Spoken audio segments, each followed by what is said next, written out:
Bonjour, ici Patrick Pierrat. Voici l'essentiel des nouvelles économiques et financières à connaître ce matin. La division canadienne de la chaîne de magasins Home Depot transférait en catimini les données de ses clients à Meta. C'est ce qu'a découvert le Commissariat à la protection de la vie privée du Canada, qui a enquêté là-dessus l'an dernier. L'enquête a démontré que Home Depot a communiqué à Meta, la société mère de Facebook, des renseignements qui figuraient sur les reçus électroniques de ses clients, et cela sans avoir obtenu leur consentement. Ces renseignements contenaient notamment des adresses courriels. Ils ont permis à Meta de voir quels clients de Home Depot avaient un compte Facebook. Meta s'est servi de ces informations pour comparer les achats en magasin avec les publicités achetées sur Facebook par Home Depot pour permettre à Home Depot de mesurer l'efficacité de la publicité qu'elle avait achetée sur le réseau social.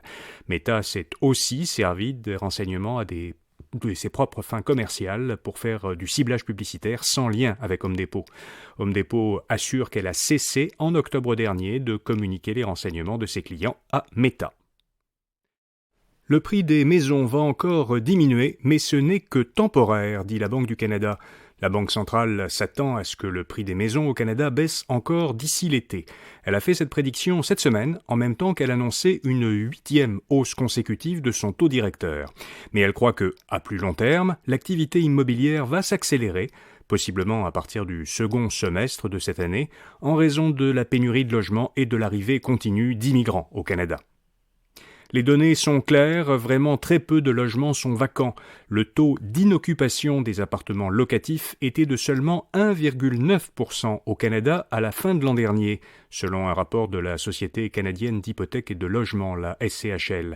C'est beaucoup moins qu'en 2021, le taux était alors de 3,1%.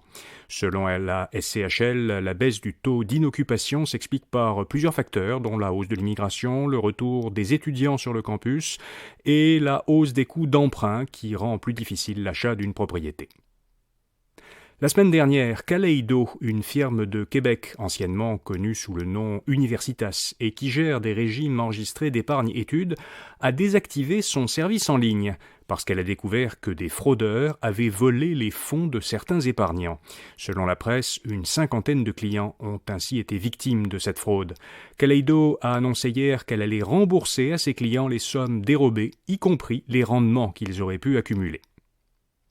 Et puis 24% des internautes québécois ont accès à 3 services payants de visionnement vidéo en ligne, selon une enquête Net Tendance menée en octobre dernier par l'Académie de la transformation numérique de l'Université Laval.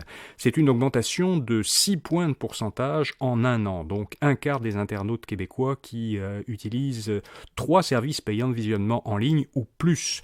Le service le plus populaire est Netflix, 51% des internautes ont répondu que leur ménage y est abonné. Amazon Prime Video arrive deuxième avec 34%, suivi de Disney+, à 24%.